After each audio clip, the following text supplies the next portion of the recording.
he didn't use a very advanced vocabulary, okay, and that made me think that probably we need to find a way so that speakers of English as a foreign language or second language, whatever, should explore the full potential of the English language, because in my opinion, English is a really rich language. If we dive, let's say, into a dictionary of English language, you see a myriad, of words which can express even details, of feelings or places or any kind of description that you'd like to make, but unfortunately, those words just slip in the dictionary, and are never actually used. And what's the use then of rich vocabulary where it is not applied in everyday language or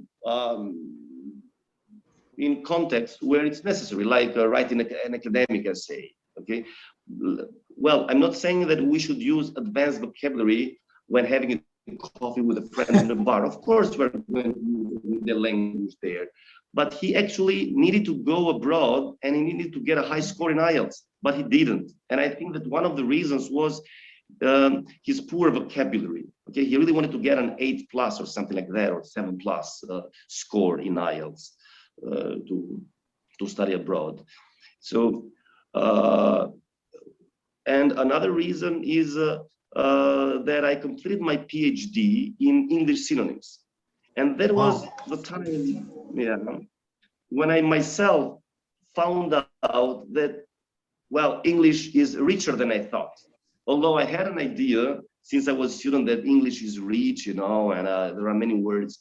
When I had to go in depth, when I had to thoroughly analyze the English vocabulary, I noticed that so many words can be employed, by us, by users of the English language, to express so many fine shades of meaning, but unfortunately, only a few users, of the English language are able to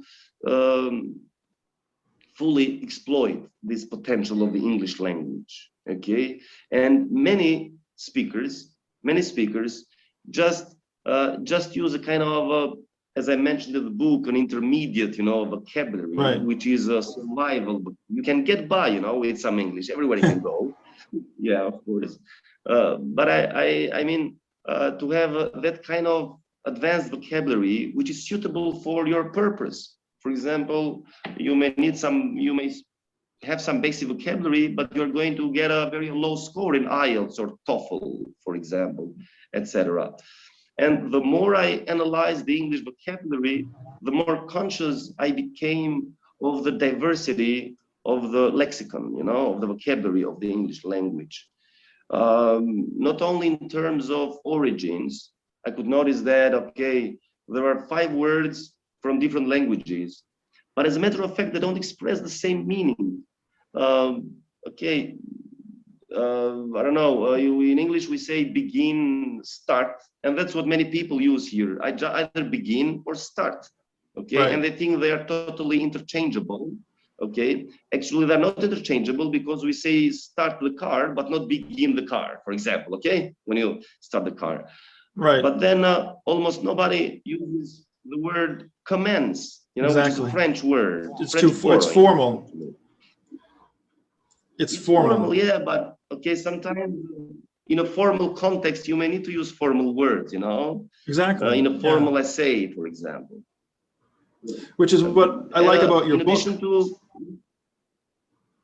Go ahead. Mm-hmm. I was just going to say, it's one of the things I like about your book is that you lay out what you're talking about, different word groups that mean the same or similar things and have different registers in terms of formality versus informality, even American versus British English, and I think other Englishes as well.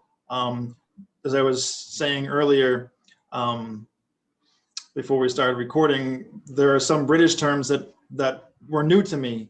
So even Americans and British people and other native speakers of English don't always fully understand each other. So yeah, with regard to, for example, Michael Lewis and his lexical approach, the idea of learning a language while focusing on the vocabulary to build conversation, which eventually leads to grammar.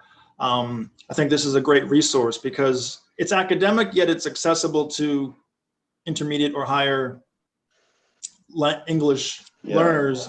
And, you know, in some of the reviews, the people were saying, I think they were teachers, that this is useful not only for non-native speakers, but even for native speakers who want to improve their vocabulary. So yeah, I think it's a really clear, accessible book that's really helpful for improving vocabulary.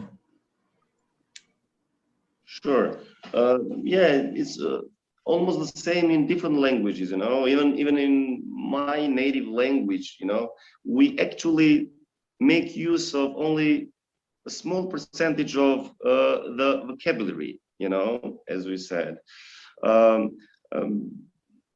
And most of the words just stay passive, you know, stay passive in the dictionary. If I go back to where I stopped, okay, in addition to commands, for example, which, as you said rightly, it's a very formal word, you know, mostly poetic, etc.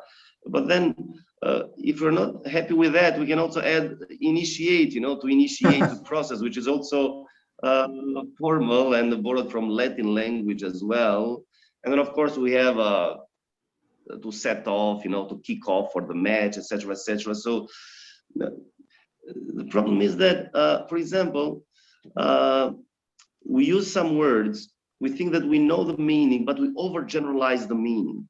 For example, when we want to refer to something positive or good, we think that wonderful, fantastic, great, magnificent, exquisite, whatever is the same. But actually, as one author points out, be carefully said,